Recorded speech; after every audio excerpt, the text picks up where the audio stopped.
সর্বপ্রথম নামাজের হিসাব হবে। বান্দার হকের ক্ষেত্রে সর্বপ্রথম রক্তের হিসাব হবে।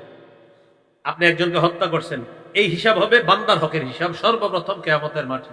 আর আল্লাহর হকের মধ্যে সর্বপ্রথম নামাজের হিসাব হবে। তাহলে দুই হাদিসের ব্যাখ্যা কি? আল্লাহর হকের ক্ষেত্রে সর্বপ্রথম নামাজের হিসাব, আর বান্দার হকের ক্ষেত্রে সর্বপ্রথম রক্তের হিসাব হবে। তো কিয়ামতের ময়দানে সর্বপ্রথম আমলের মধ্যে নামাজের হিসাব হবে। فإن كانت تامة كتبت له تامة। কারো যদি ফরজ ইবাদত পরিপূর্ণ হয়, তার আমলনামার মধ্যে সওয়াবটাও পরিপূর্ণ লেখা হবে। وإن كان انتقص منها شيئا।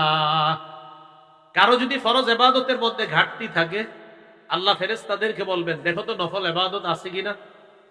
তখন ফেরেশতারা দেখবে তার নফল ইবাদত আছে। তখন আল্লাহ বলবেন, আতিম্মু ফরিদাতাহু মিন তাতাওউহি। আমার বান্দার ফরজের ঘাটতিগুলা নফলের মাধ্যমে পূরণ করে দাও। ফরজের ঘাটতি নফলের মাধ্যমে পূরণ করে দাও। তাহলে এখান থেকে কি বুঝলাম? নফল ইবাদত বেশি বেশি করা রমজান মাসে, যেন ফরজের ঘাটতিটা পূরণ হয়।